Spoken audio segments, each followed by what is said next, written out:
جامعا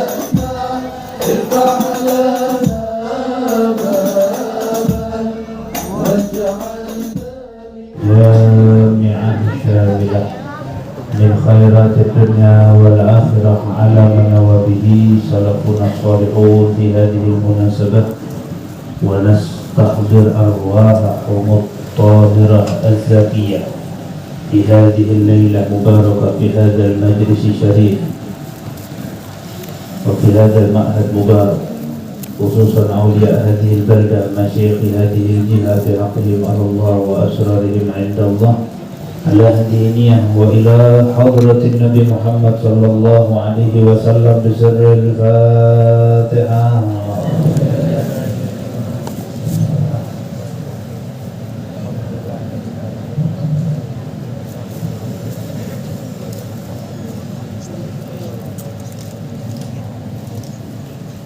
الحمد لله رب العالمين حمدا يوافي نعمه ويكافئ مزيده. أشهد أن لا إله إلا الله وحده لا شريك له، وأشهد أن محمدا عبده ورسوله. اللهم صل وسلم وبارك وكرم وعظم ومجد على سيدنا محمد مفتاح باب رحمة الله عدد ما في علم الله، صلاة وسلاما دائمين بدوام ملك الله وعلى آله وصحبه. رب اشرح لي صدري ويسر لي أمري واحلل عقدة من لساني يفقهوا قولي. آمين اللهم آمين. Alhamdulillah. Yang saya hormati, saya taatini para alim, para kiai, para tuan guru. Tidak bisa saya sebutkan satu persatu, wabil khusus orang tua kita, guru kita, Abu Kiai Amir Hamzah yang tadi sudah memimpin jalannya Maulid Sintud Durar, disertai dengan doa dan sambutannya.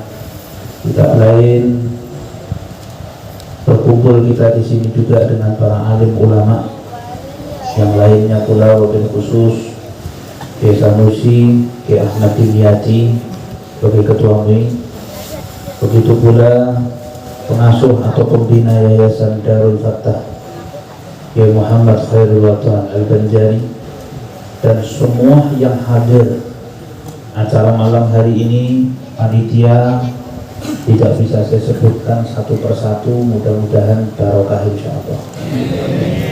Alhamdulillah, berkumpulnya kita di tempat ini bersama para alim ulama, para kiai, para habaib, semua pemerintah dalam semua tingkatan dan jabatannya.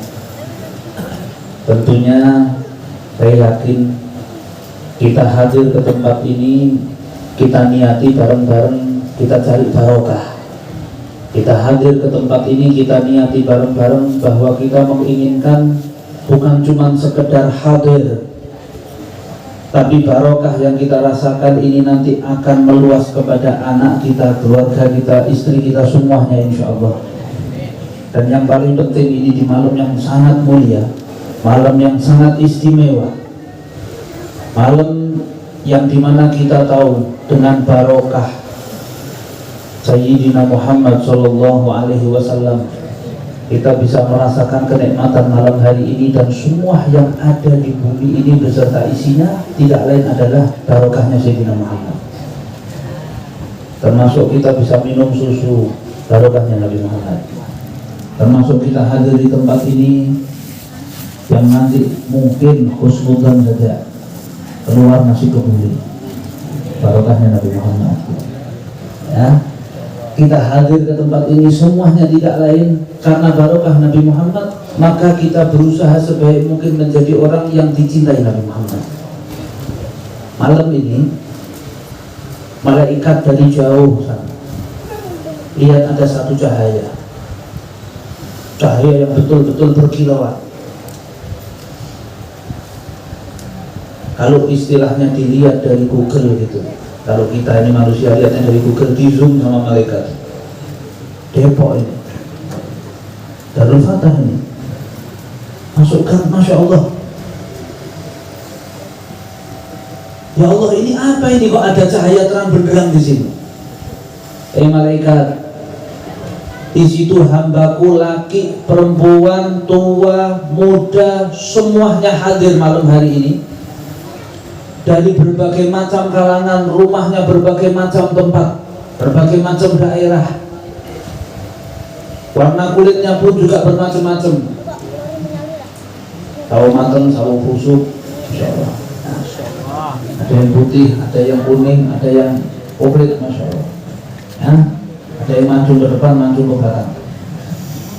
Semuanya kumpul malam hari ini, tidak lain mereka hadir sholawat, mereka hadir pembacaan maulid untuk memperingati lahirnya kekasihku Nabi Muhammad. Maka malaikat pun, sekarang aku tugasi turun ke tempat ini Darul Fatah, catat yang hadir semuanya terampuni dosa-dosanya.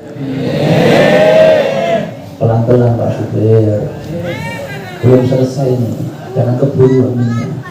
Malaikat turun nyatetnya cepat, gak lama-lama, langsung setor. Ya Allah, sudah dicatat, sudah, cuma nggak semua saya catat.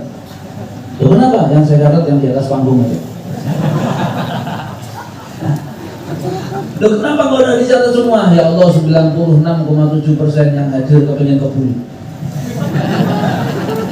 Sebagian besar yang hadir malam hari ini pula ya Allah, mereka memang karena di rumah ada masalah, istrinya bentak-bentak, ciut hatinya mereka pergi sini. Sebagian yang lainnya karena patah hati, sebagian yang lainnya karena begini karena begini. Tapi Allah Ta'ala mengatakan, malaikat, masalah niat bukan urusanmu, tapi aku Allah yang mentakdirkan mereka hadir malam hari ini, tetap mereka tercatat sebagai orang-orang yang terampuni dosa-dosanya. Amin Allahumma. Hadirin wal hadirat yang dimuliakan Allah Subhanahu wa Ta'ala. Karena kita tahu malam hari ini adalah malam yang istimewa. Dulu ada satu orang yang namanya viral, terkenal, luar biasa, Masya Allah. Bahkan sampai tertulis dalam Al-Quran. Ini saya doakan insya Allah nanti malam bisa ngimpi ini orang. Laki-laki cepat-cepat amin. Tanya dulu siapa itu orangnya. Namanya Abu Lahab.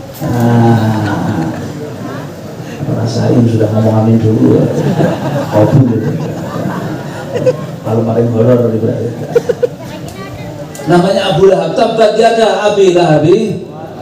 Sudah jelas-jelas viral jeleknya maksudnya. Terkenal dari dulu, tertulis dalam Al-Quran.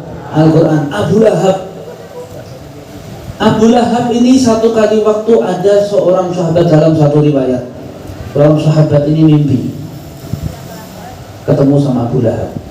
Ya, nanti malam antum bertemu. Ya, kan sudah diamini. Nggak bisa dicabut lagi, sudah kabul. Ya.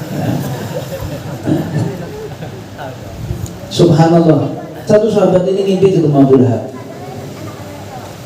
Ditanya, Abu Lahab, gimana kabarmu?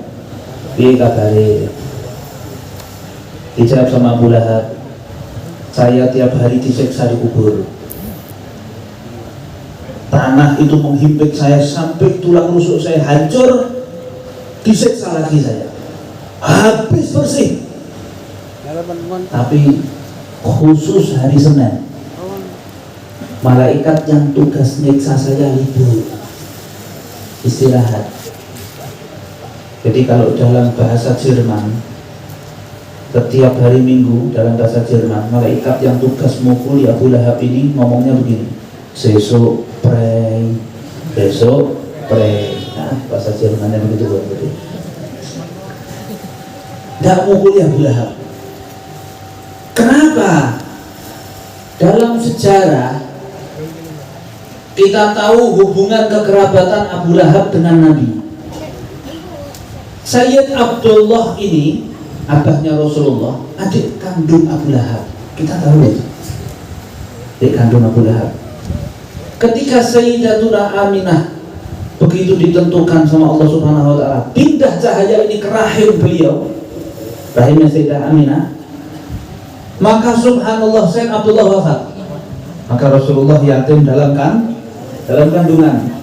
Abu Lahab sebagai paman Nabi kepikiran, aduh, saya punya ponaan yatim, Saya punya ponakan ini nanti lahir dalam keadaan yatim karena adikku Abdullah meninggal usia muda. Sehingga Abu Lahab itu sering dalam waktu sebulan tanya sama Sayyidah Aminah, "Ya ada tanda-tanda belum ya Aminah?" Belum lahiran, belum. Berapa waktu lagi bertanya lagi, sampai satu kali waktu hari Senin tanggal 12 Rabiul Awal, besok tanggal 12 Rabiul Awal, Nabi Muhammad lahir maktunan, makhulan, maktu'a surah, kata Sayyidul Maulid Habib Ali Habsyi. Nabi Muhammad itu lahir terkhitan, sudah dalam keadaan terkhitan, sudah bercelak, tali pusarnya keputus, bersih, lahir dalam keadaan sudah dandan. Rasulullah, gantengnya Rasulullah. Saya dengar belum lama ini ada satu ustadz, gak usah saya sebut kotanya, Jakarta kayaknya, itu dia menceritakan ganteng mana sih Nabi Yusuf sama Nabi Muhammad, katanya. Dia bilang ganteng mana Nabi Yusuf sama Nabi Muhammad. Dia bilang sebenarnya sih sama-sama ganteng. Salah. Orang yang seperti ini ngopinya kurang kental, ya. Ngopinya kurang kental, enggak pernah makan kebuli di majelis Darul Fatah ini, ya. Gak paham orang ini. Ya memang semua nabi itu syaratnya ganteng. Ya kalau mau daftar monggo. Ya, nabi itu syaratnya ganteng. Alhamdulillah gak ada pendaftaran, ya. Semua nabi harus ganteng. Cuman kalau ada orang bilang Nabi Yusuf lebih ganteng dari Nabi Muhammad atau sama-sama ganteng Nabi Muhammad, orang ini gak paham berarti. Semua nabi itu ganteng, cuma yang paling ganteng Nabi Muhammad. Bahkan dalam riwayat semua ini, yang laki-laki semua ini, ya, yang perempuan jangan iri dulu. Yang laki-laki ini min ahlil jannah, ya, min ahlil jannah, itu nanti yang masuk ke dalam surga kaum lelaki, wajahnya atau aura wajahnya dirubah sama Allah Ta'ala kayak Nabi Yusuf. Semuanya. Bukan terus kembaran, enggak, tetap kita bisa lihat bulan tahu kita tetap. Cuman gantengnya, aura wajahnya kayak Nabi Yusuf. Kecuali satu manusia yang tidak dirubah, siapa? Sayyidina Muhammad. Manusia paling ganteng fit dunia wal akhirah itu Rasulullah. Kalau Nabi Yusuf itu separuh rembulan, Nabi Muhammad rembulan utuh sallallahu alaihi wasallam. Tak kaget kita gantengnya Rasulullah. Lah terus ada yang tanya, kenapa Beb? Kalau di zaman Nabi Yusuf ada kisah saking gantengnya Nabi Yusuf, ibu-ibu itu yang tugas masak-masak. Ketika dia terkenal kisah itu kan, yang tugas masak-masak, dia motong berambang, motong wortel. Kok waktu lihat Nabi Yusuf lewat gak sadar jarinya dipotong. Ini berambang kok keras betul, jarinya. Dan gak berasa sakit karena lihat gantengnya Nabi Yusuf. Allah, orang kok gantengnya kayak gini, jarinya. Nah kalau Nabi Muhammad lebih ganteng, harusnya ada riwayat leher orang yang dipotong, bukan jari, leher. Tapi kenapa kok tidak ada riwayat itu? Ini bedanya. Kata saya punya guru Al-Habib Alwi bin Ali Al-Habsyi Solo, beliau mengatakan Sayyidina Muhammad itu dilapisi sama Allah Ta'ala selimut kewibawaan, haibah. Jadi orang yang lihat Rasulullah 5 detik matanya ketunduk. Begitu dia dengarkan lagi lihat, lebih ganteng dari yang pertama. Ketunduk lagi, lihat lagi, lebih ganteng dari yang kedua. Sallallahu alaihi Nabi Muhammad. Ini Nabi Muhammad, gantengnya Nabi Muhammad itu luar biasa. Sampai ibu-ibu itu kalau pengajian sama Nabi Muhammad, ya, kaum hawa, kaum besti, kalau pengajian sama Nabi Muhammad gak mau pulang. Kata Rasulullah, sudah selesai Bu? Belum ya Rasulullah, saya mau tanya ya Rasulullah, begini, cari-cari alasan. Karena gantengnya Rasulullah, ya Rasulullah. Oh, Masya Allah, luar biasa. Lah kita tahu ketika Nabi Muhammad lahir, Huwaibah al-Aslamiyah, budaknya Abu Lahab, lari dia dari rumahnya Sayyidah Aminah, ngasih tahu atau ngasih kabar ke rumah majikannya Abu Lahab, sambil teriak-teriak, ya Abu Lahab, wahai Abu Lahab, wahai majikanku, bosku, beruntung kamu, yang kamu tunggu-tunggu telah lahir. Ponakanku, iya. Anaknya almarhum adikku Abdullah, iya. Apa jenis kelaminnya? Nah ini penting, karena dulu zaman jahiliyah, kalau dapat kabar istrinya melahirkan anak perempuan, diambil anaknya dikubur hidup-hidup. Ya, zaman jahiliyah. Kalau zaman sekarang misi ada suami yang tipenya begini, langsung kirim ke Jeruk Purut nih. Ya, pesan kemisannya dulu. Ya. Bahaya, nggak boleh ini pemahaman jahiliyah. Mau laki mau perempuan semua amanah dari Allah Subhanahu Wa Taala, semuanya nikmat dari Allah Taala. Maka subhanallah begitu dapat kabar keponakanmu yang keluar dari perutnya Sayyidatuna Aminah laki-laki ponakanmu. Saking bahagianya Abu Lahab, detik itu Thuwaibah al-Aslamiyah bebas, gak jadi budaknya Abu Lahab lagi. Thuwaibah, karena kamu yang bawa kabar gembira, hari ini saya bebaskan kamu, kamu gak jadi budak saya lagi. Ini Abu Lahab. Walaupun setelah itu nanti ketika Rasulullah mulai mensyiarkan Islamnya, Abu Lahab memusuhi sama istrinya dan sebagainya, sampai tabat yada Abi Lahab wa tab tadi. Kalau kita lihat Abu Lahab yang dicela dalam Al-Quran, bahagia setiap hari Senin karena dapat keringanan azab kubur, lah yang kumpul malam hari ini insya Allah selamat dunia selamat akhirat. Loh, kok sombong? Bukan sombong, turah pede, ya, turah pede daripada minder. Harus pede kita. Kenapa? Ini majelis yang membawa kita kecintaan kepada Sayyidina Muhammad. Ikhwani yang dimuliakan Allah Subhanahu Wa Taala, kalau kita melihat sejarah ini, Abu Lahab yang bisa seperti itu, kita sebelum mungkin zaman sekarang ini, karena mohon maaf terlalu banyak orang yang sudah terkena virus akidah. Ini virus yang lebih bahaya dari virus corona, apalagi yang baru ini nipah lah dan sebagainya dan sebagainya. Ini virus akidah lebih bahaya dari virus-virus yang lain. Bapaknya senang baca maulud, ibunya senang baca maulud, anaknya kebanyakan mulut, banyak.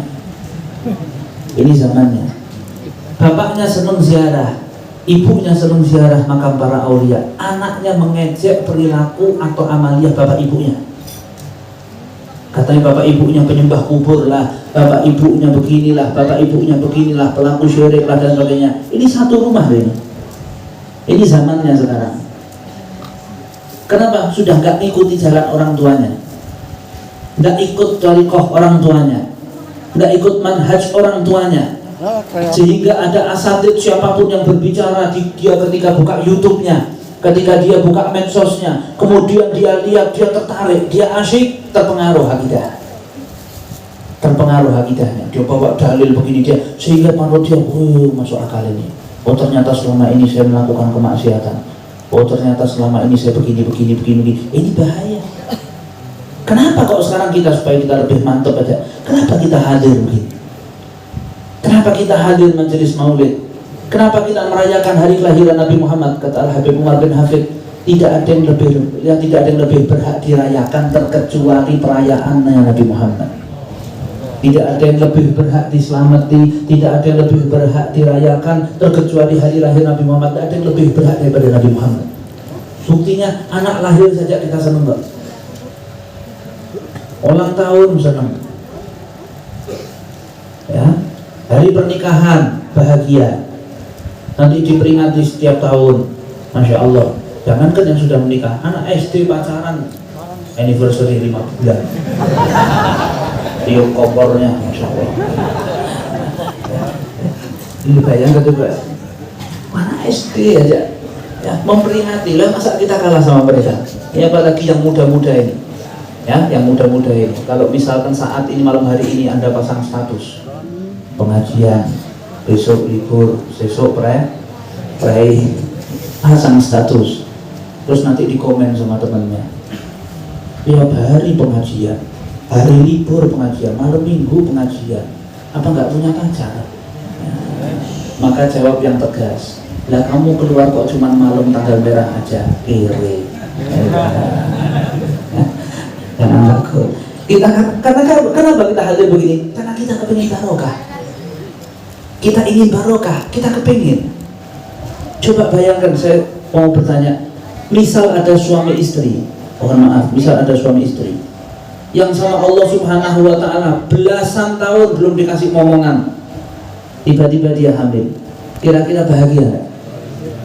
Tenang, alhamdulillah ya Allah, alhamdulillah.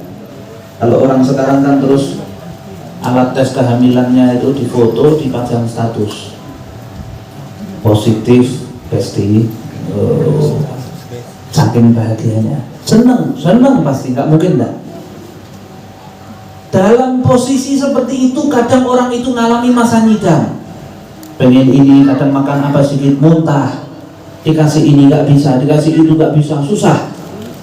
Dan itu nggak mungkin gara-gara hal semacam itu cuma muntah terus kemudian digugurkan kandungannya, nggak mungkin. Belasan tahun dia sabar, belasan tahun dia sabar, akhirnya dipertahankan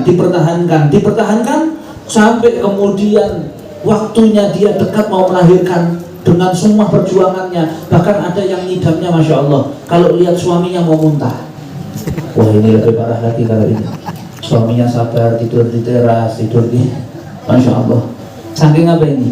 Demi anak. Ngidamnya kayak gini ada sih sebetulnya.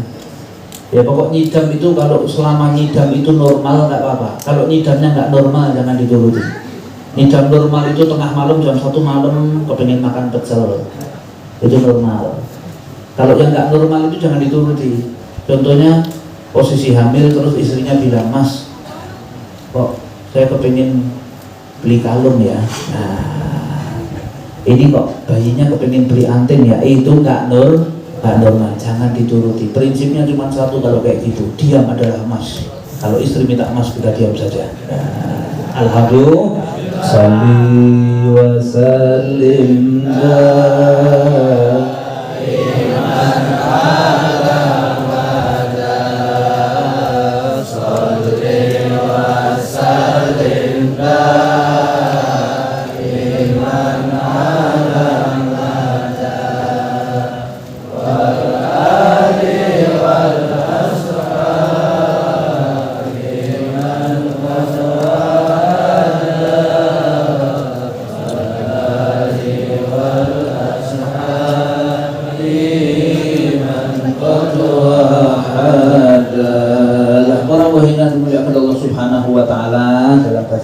hadirin rahimakumullah.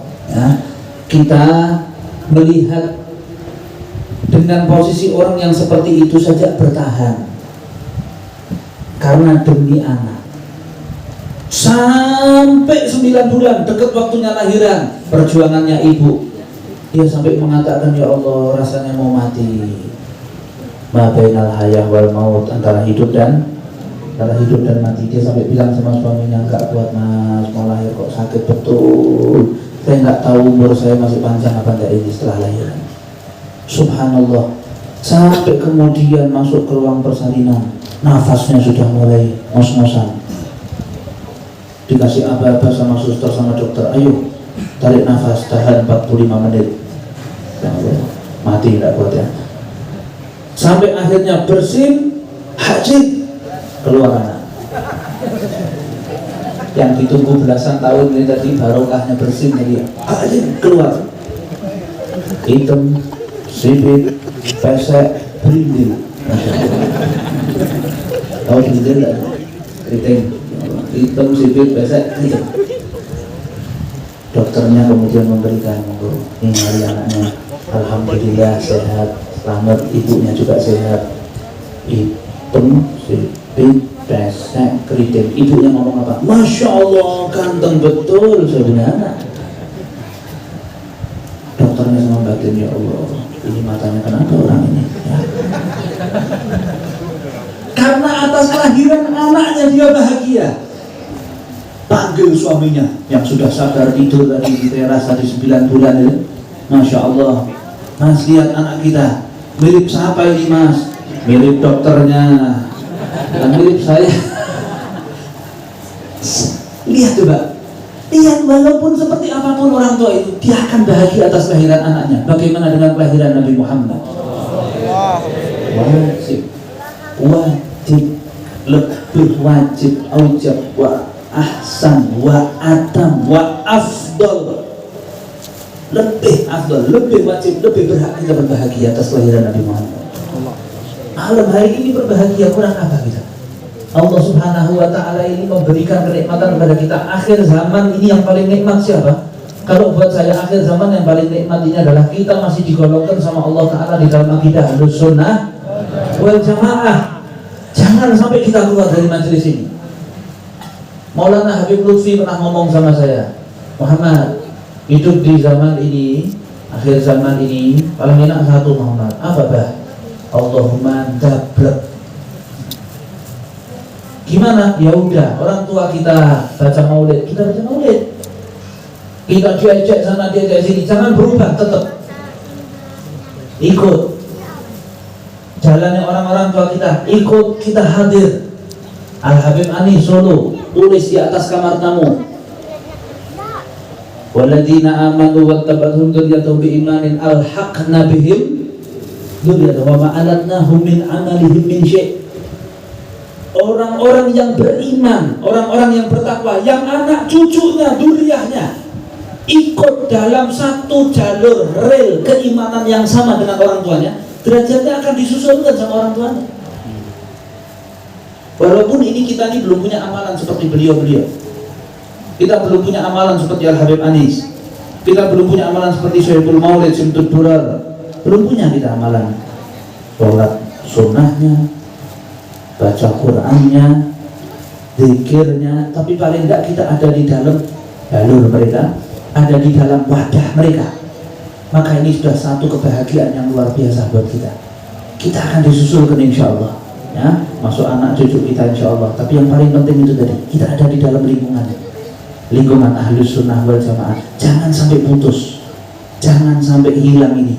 Karena apa? Kita menginginkan satu kebahagiaan yang luar biasa, abadi abad, nanti ada di surga, bukan cuma di dunia.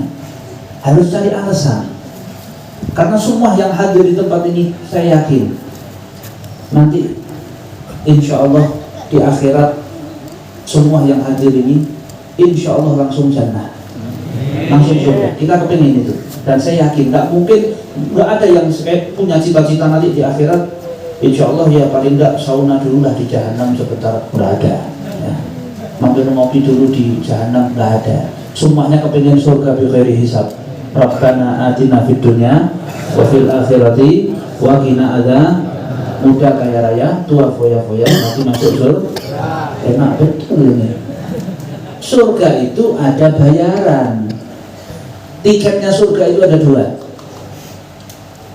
Ini terakhir sebagai inti. Tiketnya surga itu ada dua. Illal ladzina amanu wa amilus sholihat. Tiket surga cuma dua ini. Imam Haddad juga menerangkan di salah satu kitabnya, Habib Abdullah bin Ali Al-Haddad, orang yang bisa bayar dua tiket surga ini, kata Imam Haddad, pasti dia akan dibalas sama Allah Subhanahu wa ta'ala. Balasan itu adalah kenikmatan nanti di surganya Allah Subhanahu wa ta'ala. Allah Subhanahu wa ta'ala gak pernah ingkar janji. Inna wa'adallahi haqq. Gak bakal Allah ta'ala ingkar janji. Pasti Allah ta'ala menepati janjinya. Cuma tiket surga ini kira-kira kebayar enggak? Kita kepengen surga bighairi hisab. Iya, cuma tiketnya ini loh. Ini.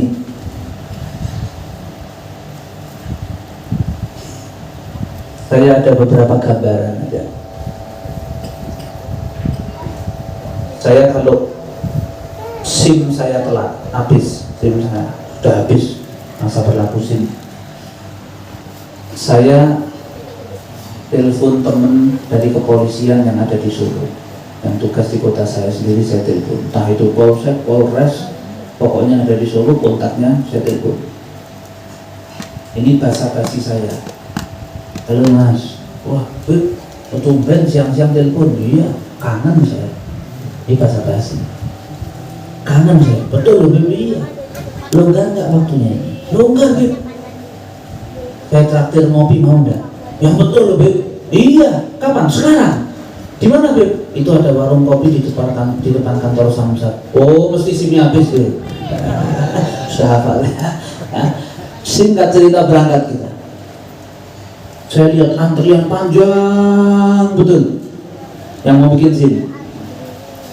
Saya masuk sama teman saya langsung lewat jalur khusus, duduk 10 menit nggak sampai jadi sudah foto tanda-tanda jadi. Saya balik karena saya keburu mau pengajian, tapi saya taat peraturan bawa SIM. Nah, karena saya keburu telat pengajiannya, saya kemudian sama teman saya lewati depan lagi antrian yang begitu panjang, paling baru 2 orang yang masuk. Saya terus terang agak sombong sedikit waktu itu. Dari tadi ngapain sih Besti? Kok tetap di sini aja, nggak bahaya dah?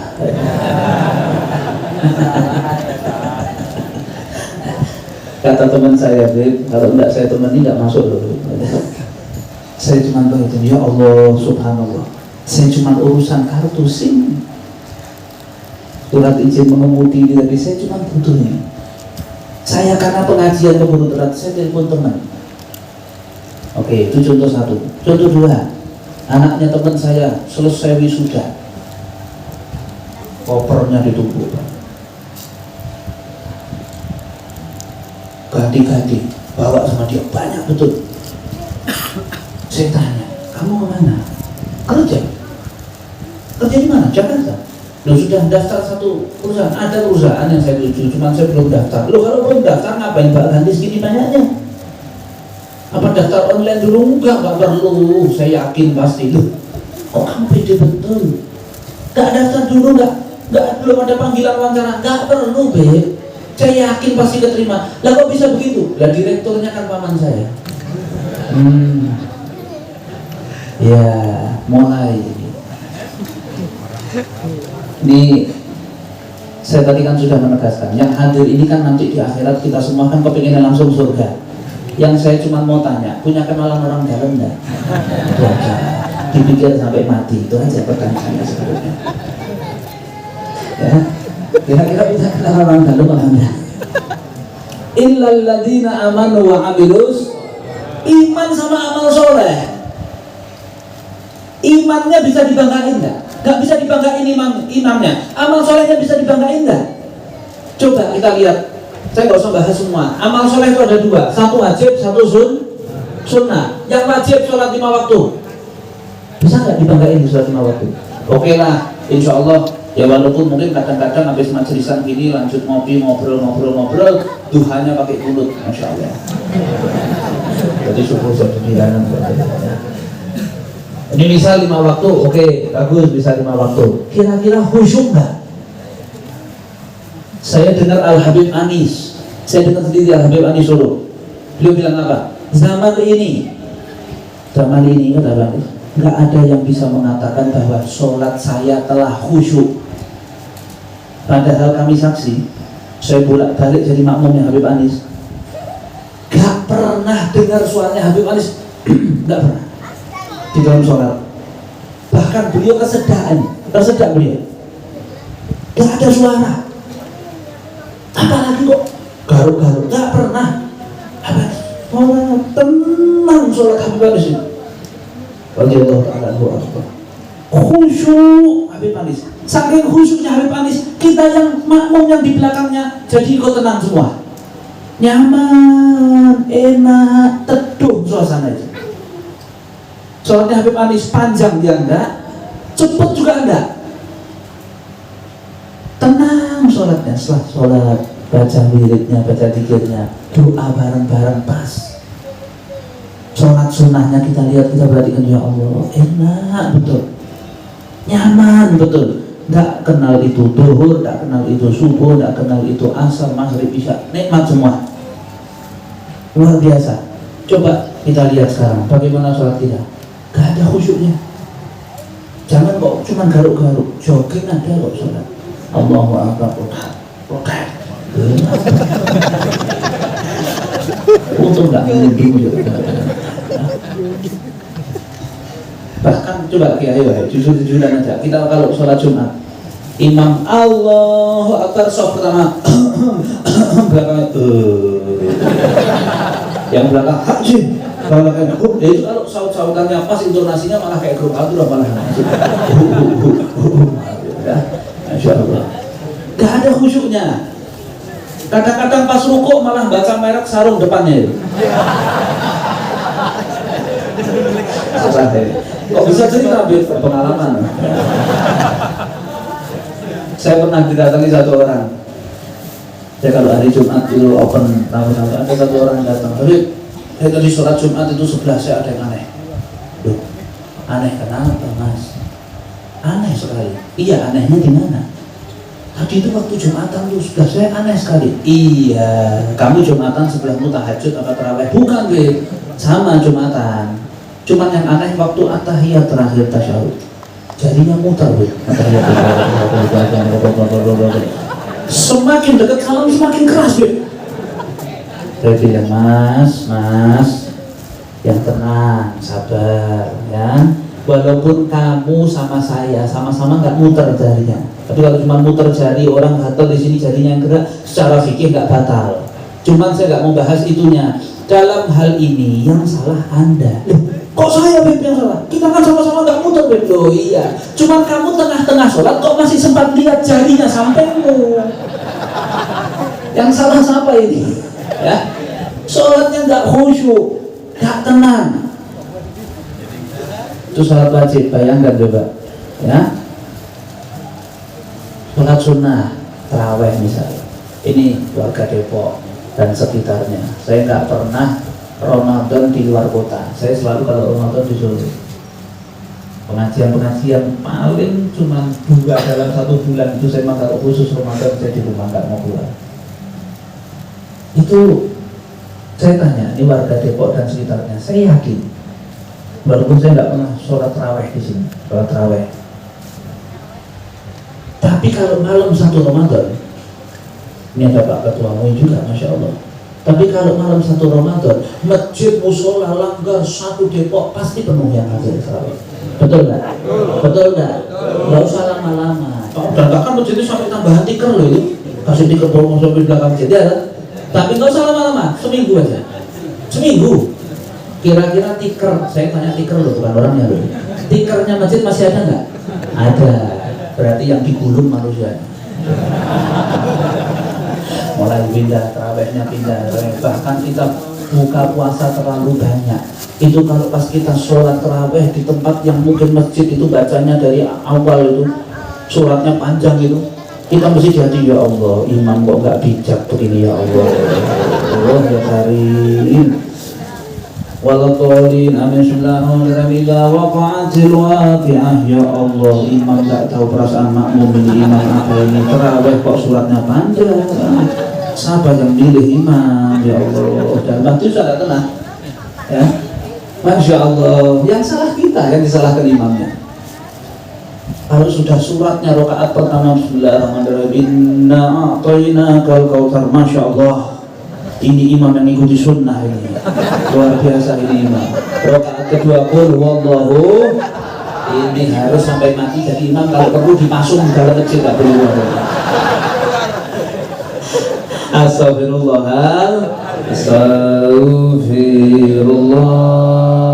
rabbal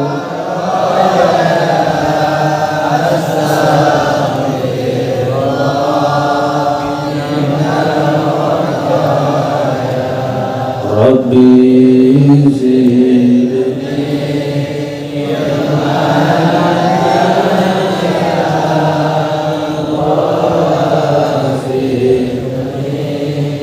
amalan salihah. Hadirin hadirat rahimakumullah.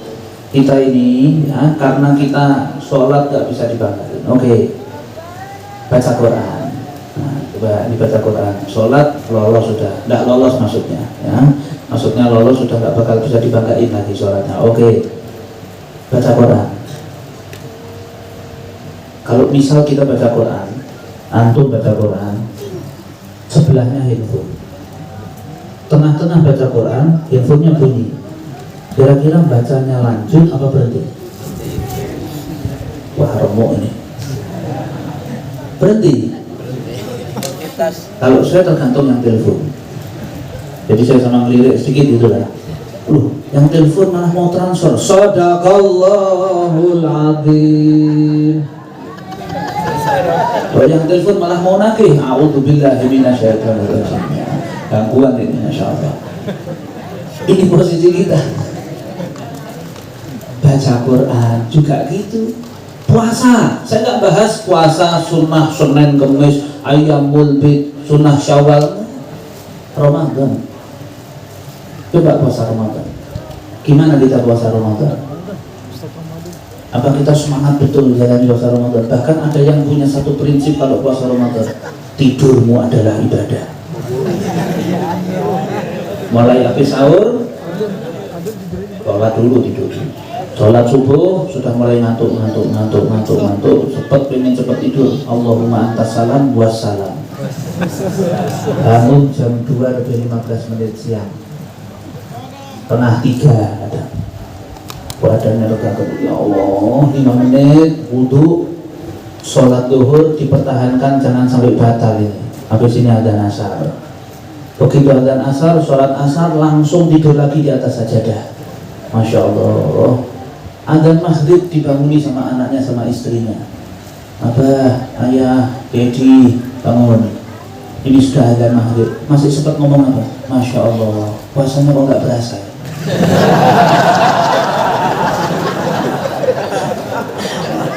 Bayangkan coba. Bayangkan coba. Ini posisi kita ini. Bahkan ada yang terawih hari pertama itu sampai langsung alhamdulillah puasa 29 hari lagi. Bayangkan. Termasuk dosa besar kata saya punya guru, min jumlatil kabair, termasuk dosa besar seseorang yang menginginkan Ramadan cepat berlalu, itu dosa besar termasuk. Jadi kalau sudah bulan Ramadan kita harus bahagia. Alhamdulillah ya Allah, nikmat, Masya Allah, sebisa mungkin walaupun berat ya, sebisa mungkin. Ini puasa nggak bisa kita banggain, bacaan Quran, sholat juga begitu. Iman, kita banggakan iman yang dari mana coba? Bagaimana kita cara banggain iman kita? Karena iman itu kata Syekh Muhammad Amin Al-Quddi kitabnya Tanwirul Qulub bertingkat-tingkat, jelek, sedang, bagus, bagus banget. Lah kita di mana? Loh, ciri-cirinya apa, Beb? Ciri-cirinya posisi iman yang paling rendah itu wa ya'tunal manakira fi nasyatin wa ya'tunas sholata wa hum kusala. Orang itu posisi iman yang paling jelek kalau mendatangi kemaksiatan fi nasyatin, semangat, tapi waktunya melaksanakan sholat atau mendatangi kebaikan datang cuma berat.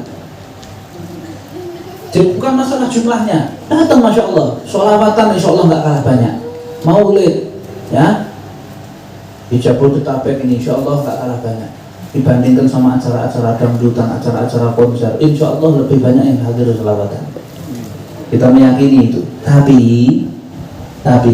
kesemangatan dalam hadir sholawatan ini loh, ini yang menjadi koreksi buat kita. Semangat gak kita?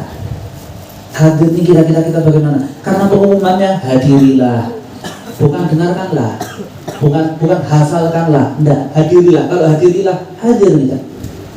Hadir itu sudah barokah. Dibuka sama Kiai Amir Hamzah, ila hadratin Nabi Mustafa Muhammad SAW, yang belakangan laut bismika Allahumma ahya wa bismika itu ya. Pulang ke rumah ditanyai sama anaknya, ditanyai sama keluarganya, apa tadi acaranya apa? Lupa. Tadi yang dibaca maulid apa, Pak? Kok nggak ingat ya, Pak? Tadi yang tausiah siapa? Wallahu a'lam. Tadi suguhannya jamuannya apa, Pak? Kebuli ada, susu ada, alhamdulillah hafal semua kalau itu. Nggak apa-apa, itu tetap barokah. Kurang nikmat apa? Hadir, cukup hadir aja. Pas mahalul qiyam, berapa banyak orang yang nangis? Ini ada satu pertanyaan, dipikir PR sampai mati. Saya nggak kasih jawabannya. Insya Allah min kalam Sayyidina Imam Habib Ali Habsyi, dipikir sampai mati. Luar biasa. Kenapa? Kalau kita sholat gak pernah khusyuk, tapi hadir maulid kadang kita nangis. Maka jangan pernah tinggal majelis maulid, jangan pernah tinggal. Majelis maulid, majelis zikir, jangan pernah ditinggal. Sholat kita pernah kita khusyuk, dari awal sampai akhir. Paling cuma Fatihah, cuma Bismillah khusyuk. Alhamdulillahnya sudah batin. Saya ini orang paling khusyuk, loh sudah gak khusyuk berarti. Tapi kenapa kalau hadir maulid, bahkan yang nangis waktu mahalul qiyam, selesai maulid coba tanya, paham artinya? Nggak paham. Kok nangis kenapa? Kaki saya diinjek tadi. Tapi subhanallah bisa merasakan nikmat. Hadir maulid bisa ngerasain nikmat. Sholat kadang-kadang kita nggak khusyuk. Kenapa? Ini satu kenikmatan. Maka saya kembali lagi sekarang. Imannya nggak bisa dibanggakan, amal solehnya nggak bisa dibanggakan. Lah mau masuk surga tiketnya gimana? Mau rusak tiketnya? Tiketnya surga kan rusak berarti ini. Iman nggak bisa dibanggakan, amal soleh padahal tiketnya surga kan dua. Iman dan amal soleh. Dan terus bagaimana sekarang solusinya? Ini ada satu solusi. Ini kita sidang isbat malam ini, ya. Kita sidang isbat. Ada satu solusi. Dengan kisah yang saya ceritakan, SIM saya habis.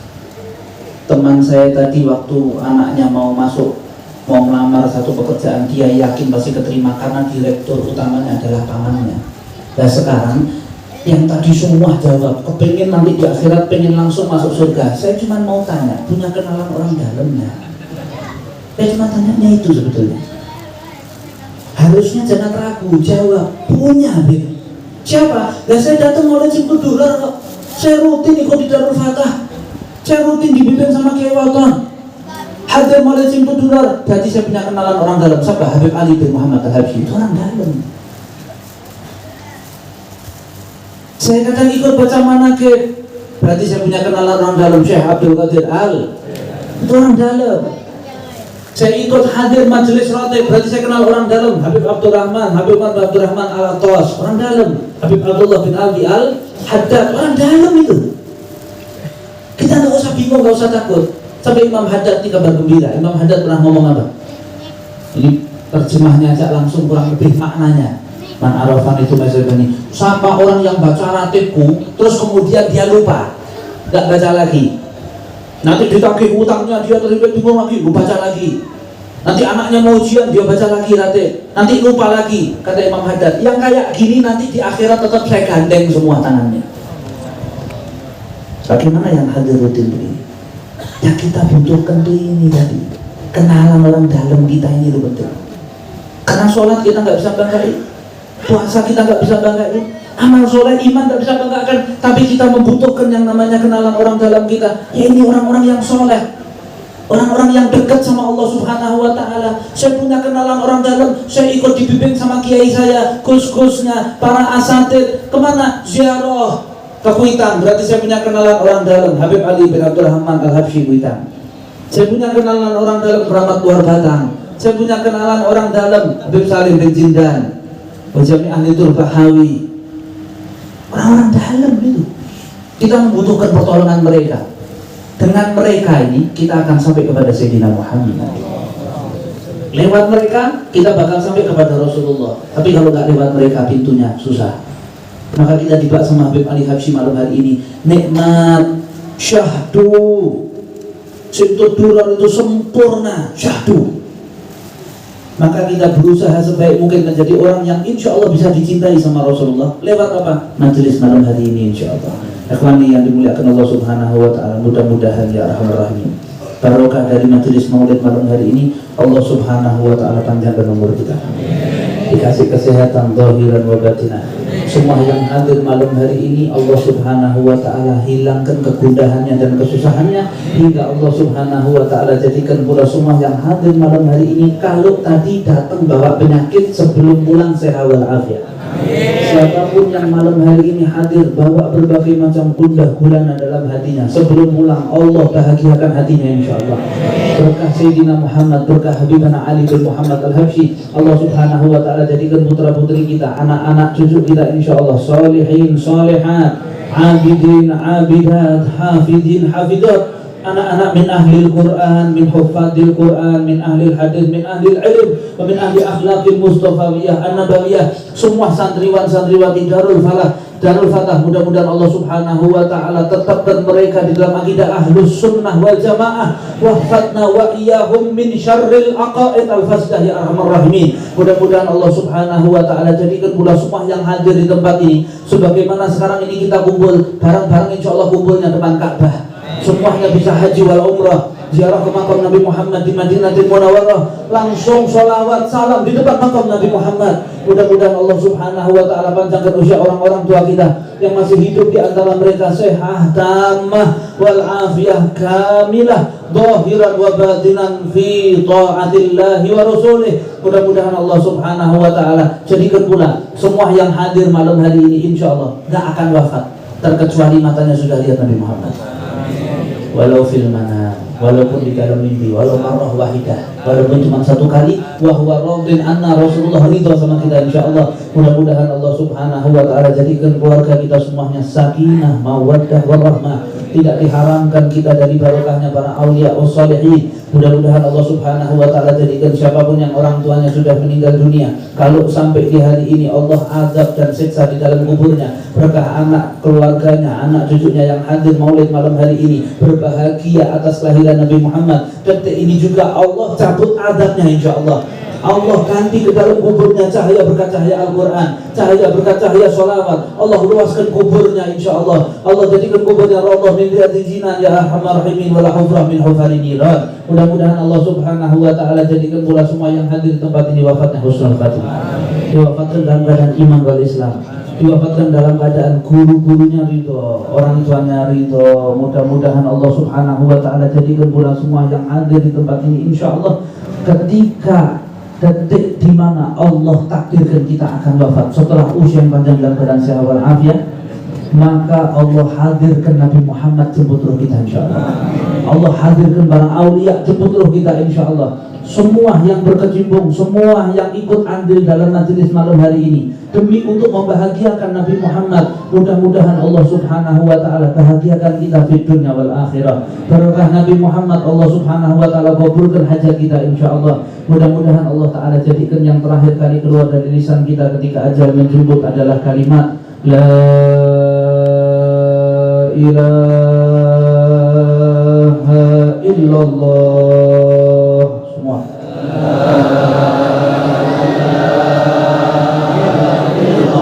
la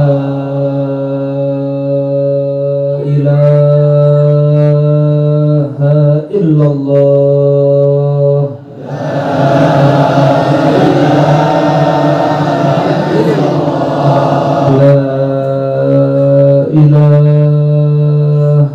Illallah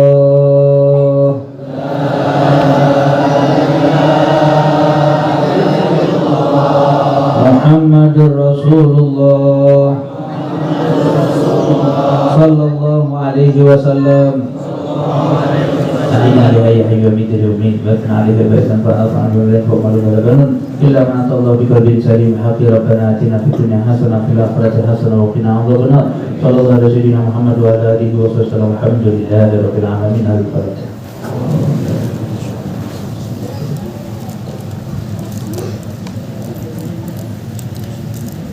Amin ya rabbal alamin. Mohon maaf atas semua kekurangan kalimat atau sikap sengaja maupun tidak. Saya mohon maaf yang sebesar-besarnya. Billahi taufiq wal hidayah. Allahumma fiqh wa bijarik. Assalamualaikum warahmatullahi wabarakatuh.